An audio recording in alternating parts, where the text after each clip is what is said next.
Ok, hello hello.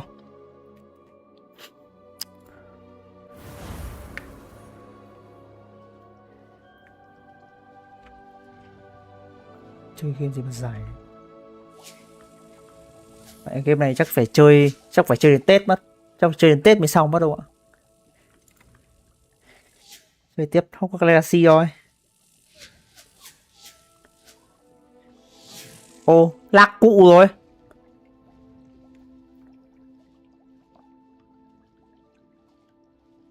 Ô, lag game rồi. À đây. Máy đều quá, thông cảm.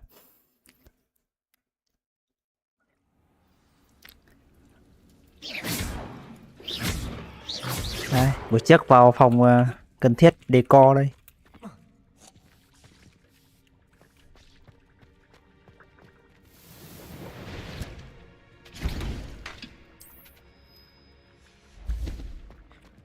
Tiếp tục nhiệm vụ.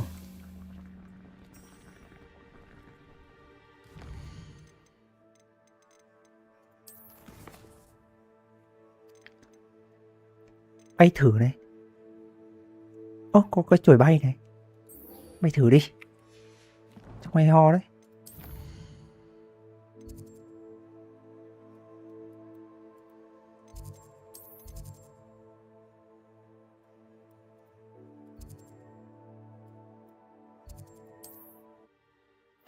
Đấy, tôi đi mua chổi rồi.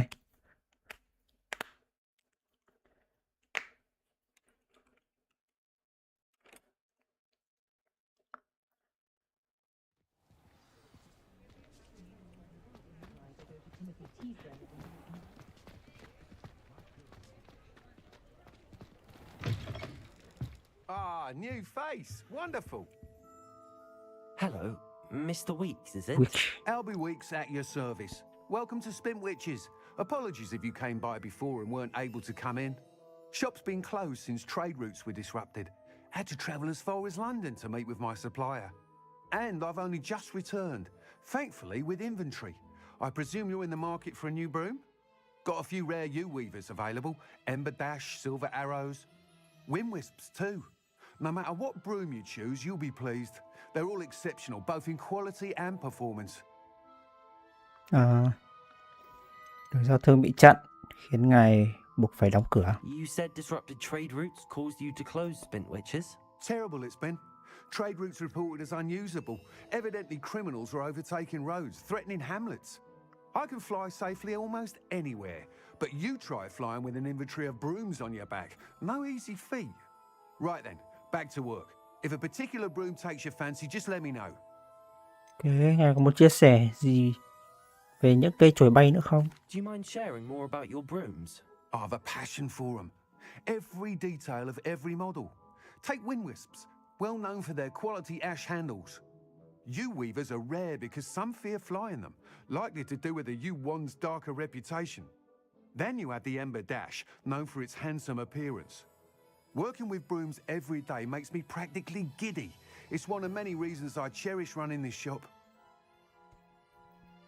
Ok, Sounds quite the array of brooms. mua chổi rồi. I'll have a look around. Thank you.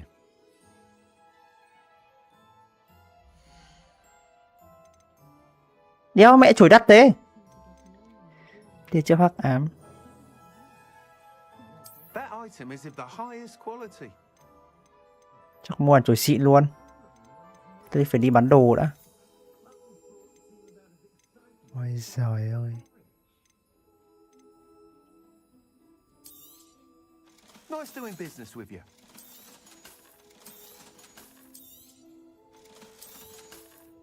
Để không có bán không được đồng nào luôn.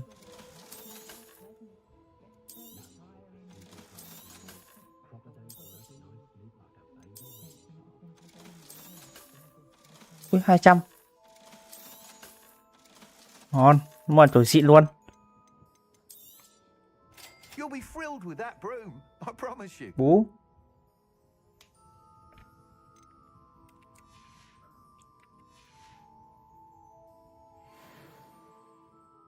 Whilst nearly any broom will certainly be a step up from the practice brooms in Kagawa's class, they all have their limitations.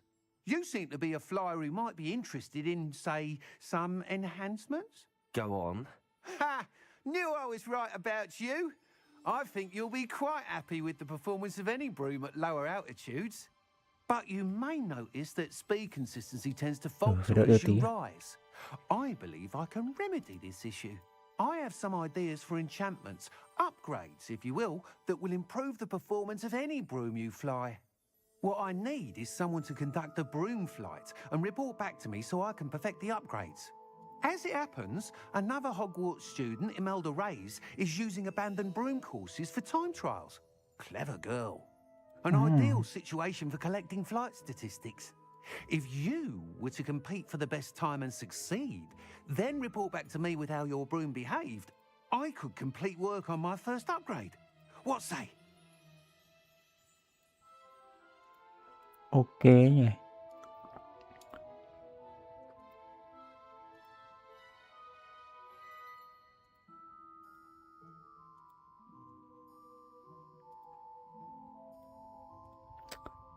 Từ bao giờ mà ngài lại How đam long mê have you với had a sủi? passion for brooms? Since the moment I saw my first Quidditch match, seeing Quidditch. flyers maneuver the way they do.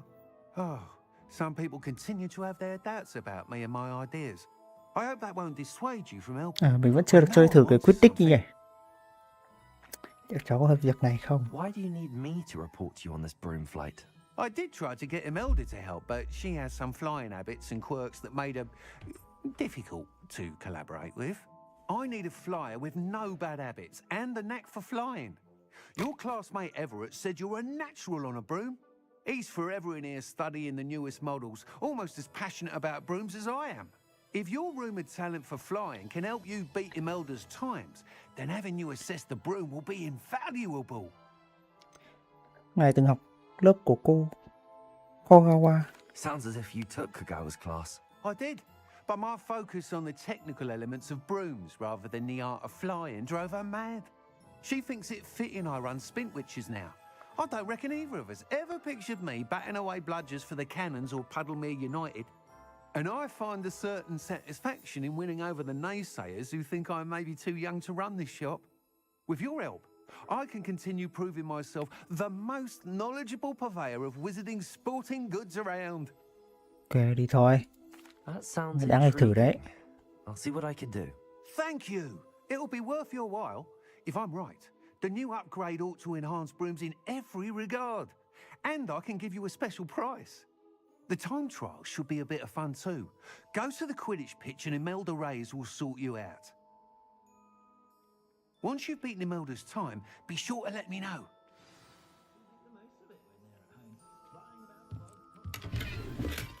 Trời ơi. Can't help but admire Mr. Weeks' enthusiasm. Ôi, chạy bộ à? Thôi, tay lè nhanh.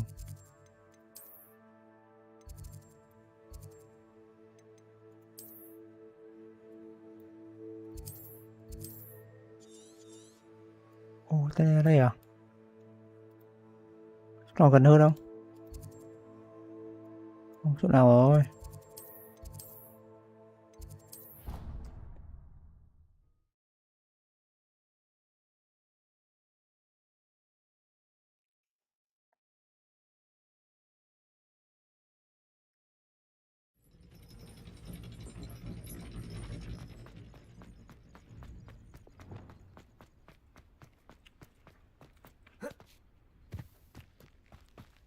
Quên mất có map ấy, không nhìn map.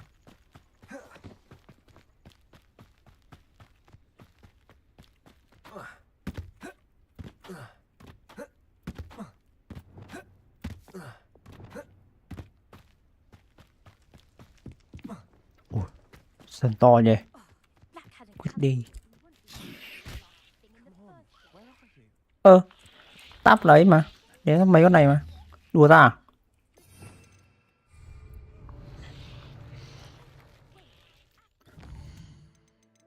Đâu nhỉ?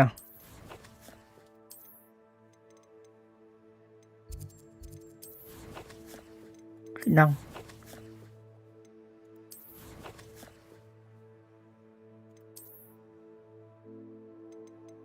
Đây.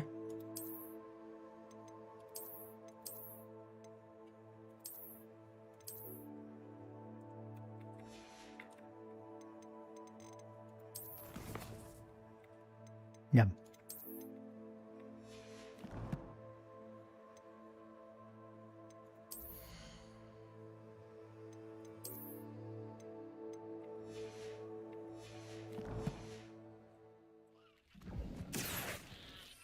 Đấy. Ui giời. Hey you, Gryffindor. Chết mẹ, tôi biết đánh kích xuống nhào nhỉ? Đâu, ở đây ấn B, ấn B, ấn B.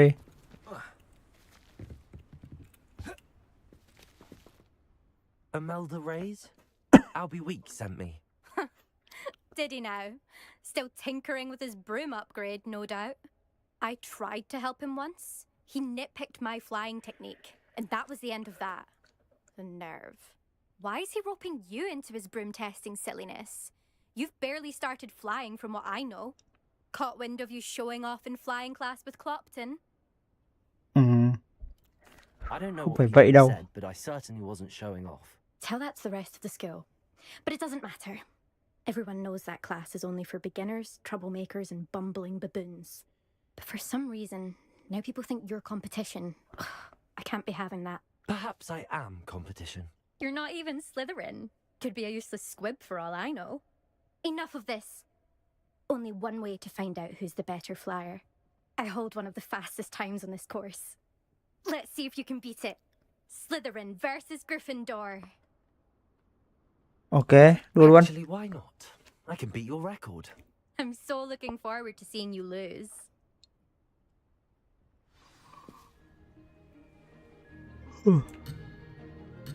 Chết rồi.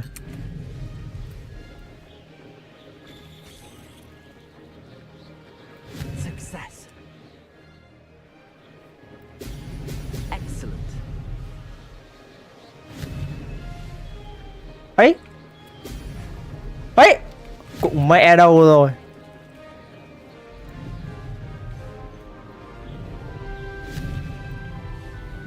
Ui.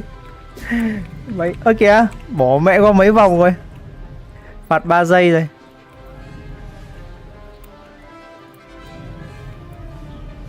Made it.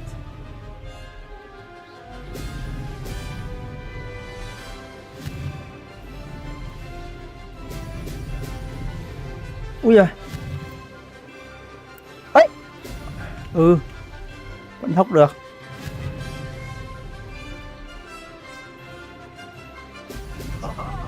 Now that's more like it. Theo mẹ bay liệng thế. Không có bóng nào.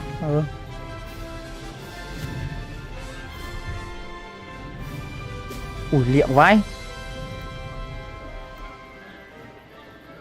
This is rather fun.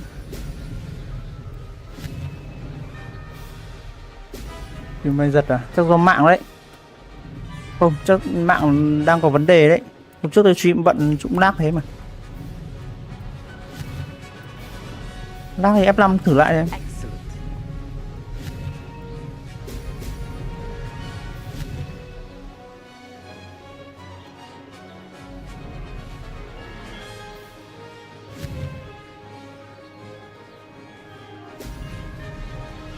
Ấy, This'll take some getting used to. bỏ mẹ vào vòng tròn.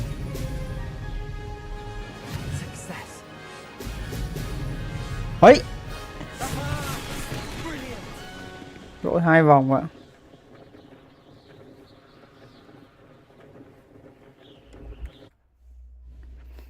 Đơn giản quá. That's not. You must have cheated. Fine. You won. Don't think this is over. You can't determine skill from one single trial. Surely my win means something. You're not terrible, but you're still going to have to prove yourself if you want to earn my respect. Ok, được rồi. Challenge accepted then. Perhaps you have what it takes after all. We shall see. But don't get your hopes up. The next course near Irondale offers a much tougher challenge. You can try to prepare by racing this course again. Just check in at the podium, where the leaderboard is. You can check your time and start the race. We'll see next time if your win here was more than just a fluke. Whilst on an errand for Albie Weeks.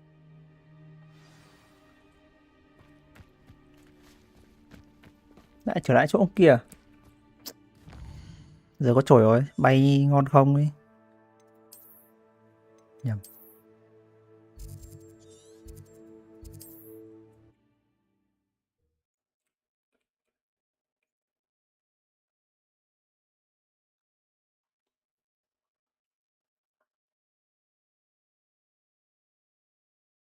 You up to now?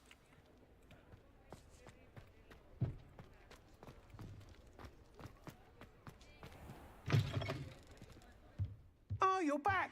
With something to report, I hope? Mr. Weeks, Kỷ I lục was mới able to cái set a chổi của mình. record on my broom. Incredible! Miss Ray's must have been shocked. Tell me, how was the broom? A little turbulent, and it's wanting for a bit of speed, but it fared well enough.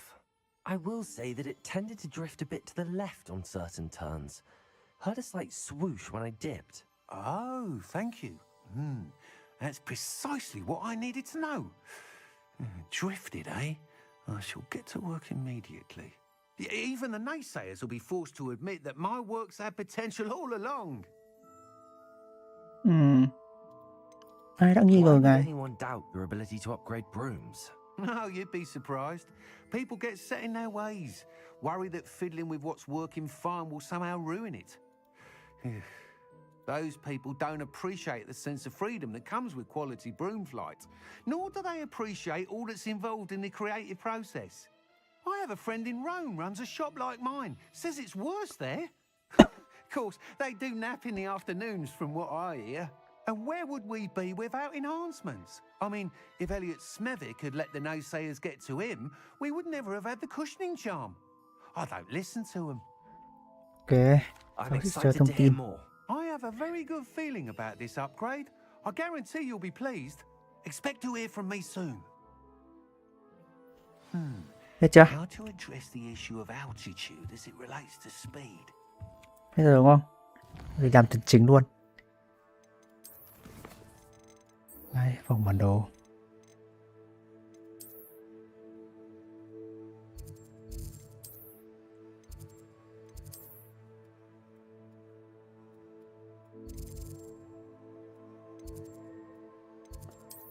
Chả biết đó đâu. Không kéo ngang đấy. Kéo ngang biết tầng nào thì dễ hơn.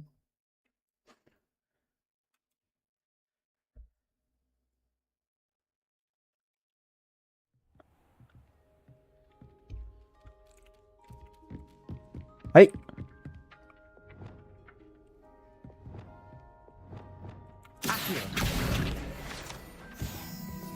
Chắc phải xếp lại phép rồi làm thêm cái phép nữa. Ok.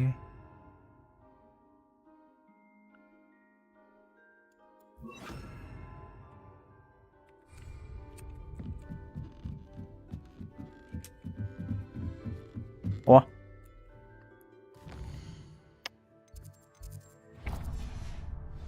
Đấy, nhầm đường ngay.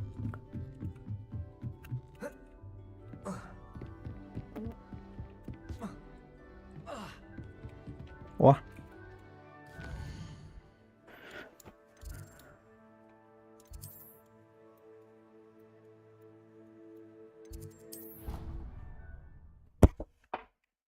Ta đang nhầm đường.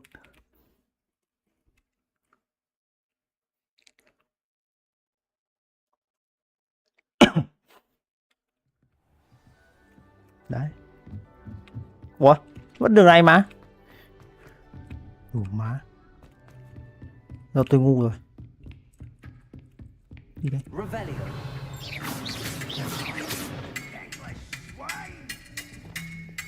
Lumos.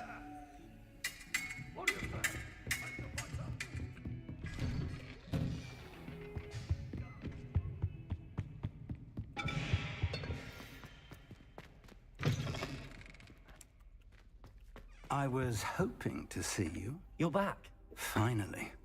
Minister Spavin talks more than he listens. Ranted on and on about rogue dragons. Wouldn't listen to a word about goblins. Speaking of which... Listen, Professor. So much happened while you were away. Nearly had Mày đeo ở kính này trông rất là bất dạy. Trông rất cợt nhả. Yes, I thought it was odd too. But then we took the roast beef to Sir Podmore of the Headless Hunt, and You met the Headless Hunt? That must have been interesting, to say the... yes. And then I had to find Richard Jackdaw's head in the pumpkins so that he'd tell me about how he died. Who on earth is Richard Jackdaw? He was a student here long ago. Anyway, he told me about a secret cavern. I went there, and right next to Jackdaw's skeleton, I found the missing pages. You found the pages? I did. And because Jackdaw had followed the map they contained, when I found the pages, I found the location on the map. Believe it or not, it's a room below Hogwarts. Why am I not surprised? Shall we? I was hoping you'd say that. Oh, and we'll need to bring the book. Ồ, lại khám phá rồi. Ui, The room is called the Map Chamber, by the way. trắng dược. Kéo cho bay rồi. Percival Rackham awaits us there. Professor Rackham. I look forward to meeting him. Giáo sư How rồi. did this Jackdaw get the Giáo sư chạy pages chậm đấy. from the book? Evidently, Peeves stole them, and Jackdaw stole them from him. Oh, Peeves.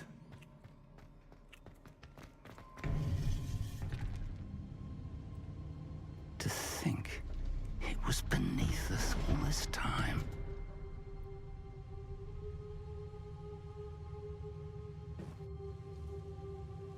Ồ, rộng chưa?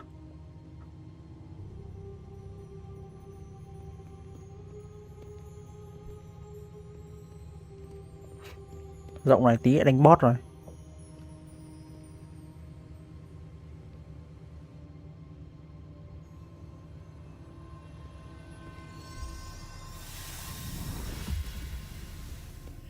This looks promising.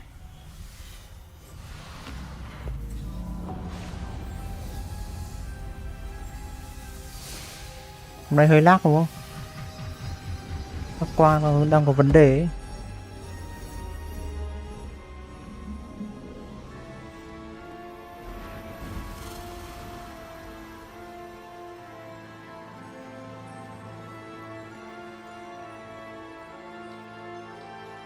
Có đấy, cái cấp quang có vấn đề đấy. A map. There's Hogsmeade. And over here, the Forbidden Forest. Của tôi hiện nó vẫn xanh lé, Hogwarts. thỉnh thoảng nó giật thì nó hiện đỏ, Magnificent. ping đỏ. OBS thì vẫn xanh đây.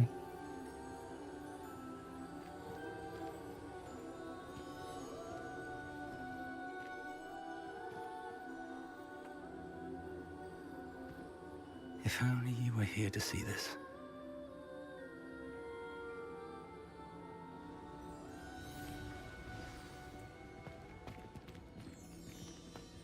Hello, Professor Rackham. We've placed the book on the pedestal as you asked. And this is my mentor, Professor Fig. How you do, Professor Fig? And you, my young friend, see now why you needed to return with the book? I do. I also see why you refer to this room as the Map Chamber. That you have Map chamber. come this far tells me that you possess extraordinary magical ability, the potential and power of which will unlock should you prove yourself worthy. The location of each of 4 trials will, in time, appear on the map. Trials that will test you and give you access to invaluable knowledge. Trials that you must complete on your own. Do you recall the pensive memory you viewed in my vault in Gringotts? Không nhớ lắm. I do recall seeing the memory, but I don't remember all of the details. My friend Charles and I spoke of the portkey and of trials we'd created for one who could see traces of ancient magic. Charles is another of the keepers, a designation we gave ourselves centuries ago, in light of the knowledge that we have been bound to keep hidden. Until perhaps now. So, the passage from your ruins to Gringotts, everything in the vault, the restricted section, finding this room, none of these was a trial. They were an important part of the journey, but they were not trials themselves. The fact that you have come this far, however, bodes well. The trials were designed to ensure that the power and knowledge we have kept secret for so long does not fall into the wrong hands. They will test your abilities, both innate and learned. But of equal importance, everything you witness as you complete the trials will inform what you choose to do with all that we share. You will need patience. The trials have much to teach you. It will take time. I'm afraid we don't have the luxury of time. We have waited this long, Professor Fig. Surely a few more. Respectfully, sir, while I do not know the secret you keep, I do know that our young friend here has seen traces. Có Traces skill of không? a powerful dark magic being wielded by goblin kind. And we encountered an uncommonly powerful goblin wielding such magic as we prepared to leave your vault at Gringotts. We may already be too late. This is grave news indeed. Young friend, do you trust Skip Professor here. Fig? I do. Whilst Shall we have a look? Skip phát hết luôn đây. Đang rất dài. You may have seen it yourself. À, It con nghĩ là looks vậy. familiar. Perhaps your young friend is more well-traveled than you might think. As your mentor, the least I can do is go ahead to make sure it is safe. Join me as soon as you can. I'll find you at the Okay, tower hẹn gặp as soon thầy as đó. I can. Until then, be careful. And do not tell anyone where you're going.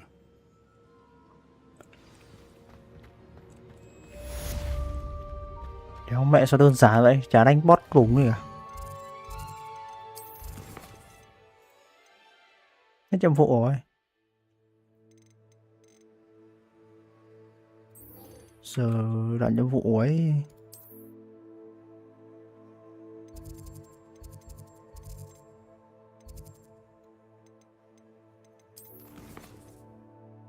Ở đây.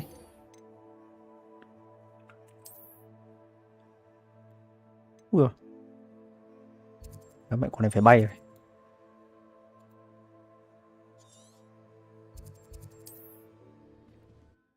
Giờ đi khám phá à? Không, giờ tiếp tục nhiệm vụ. Game phải làm nhiệm vụ đến chết.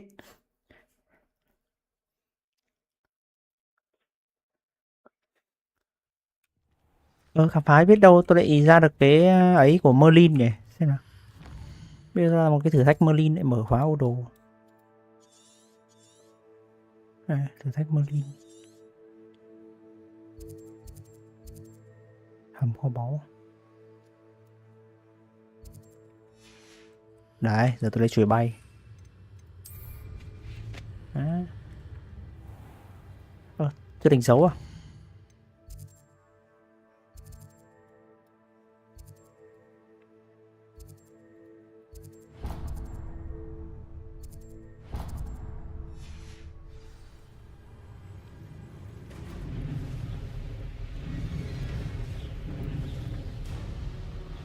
Bảy mẹ được thẳng luôn.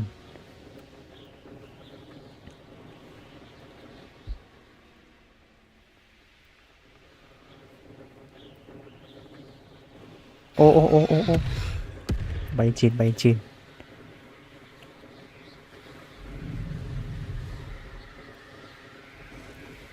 Chắc tôi phải mở mấy cái vlog trước đi. Mở mấy quả lửa vlog đi, bay cho gần.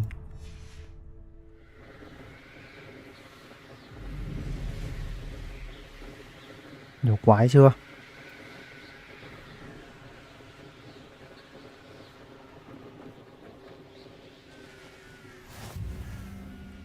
Ok.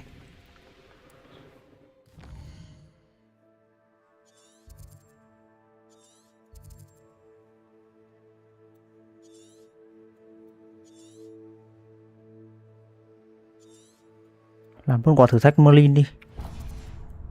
These rocks have seen better days. Ấy. Tiếng gì đấy? Nhân mã này. Ui, đánh nhau rồi. Đánh nhau to rồi. Lumos.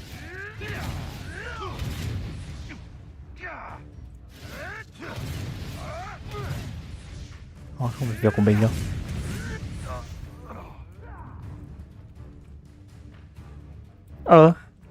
Không được làm vụ à? Hay phải đánh trước?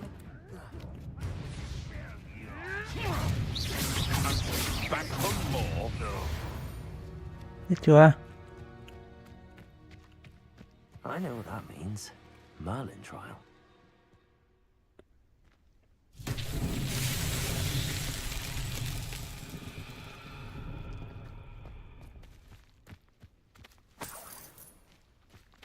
Revelio. Bây giờ cái này giải nào?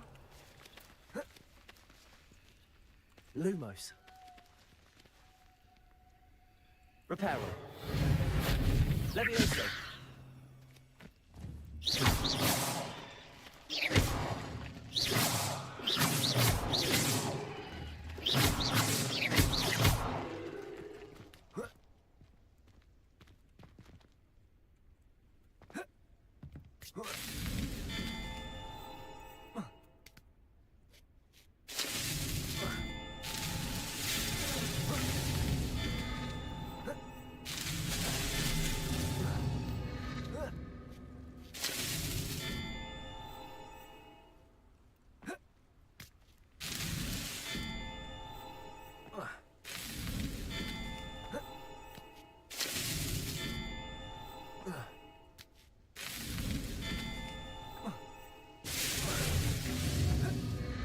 Không phải à?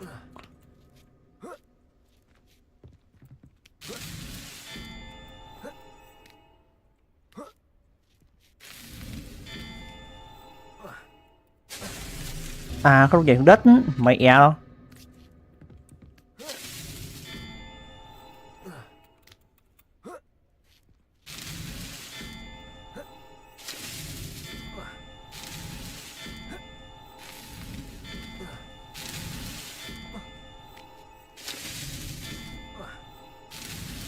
What's that?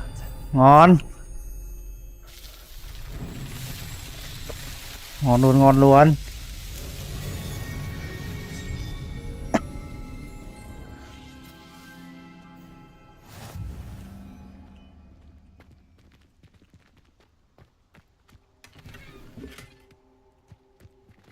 Giờ thêm slot chưa?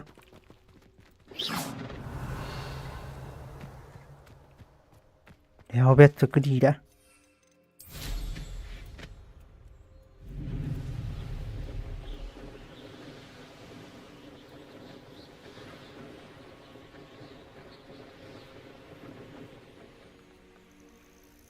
Intriguing place, Sanvakar's tower. Lovely view, I imagine. Over here. Sư lại rủi đánh boss rồi. We're not alone. We are not. Ranrock's loyalists. Around a dozen I can see, but could be more. Can't we apparate past them into the tower? We could, but we've no idea what's in the tower.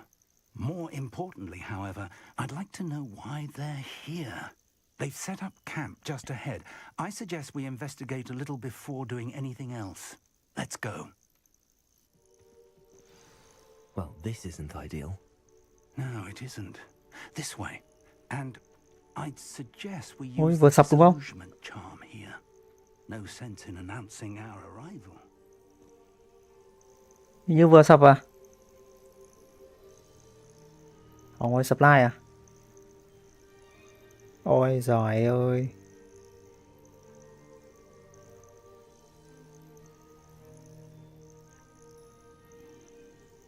Tình tụt quá.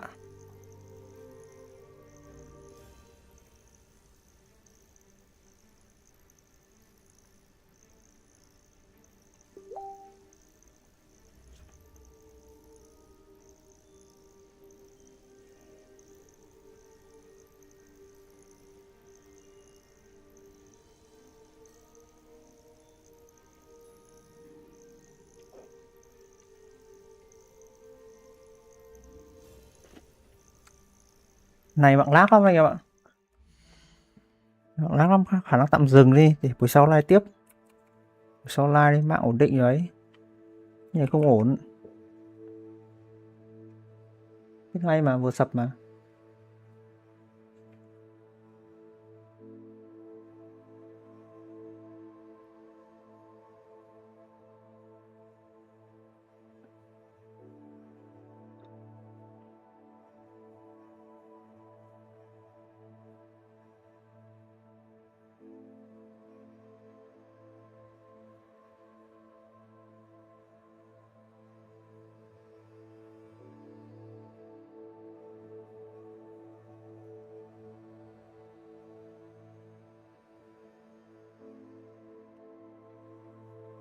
Hmm.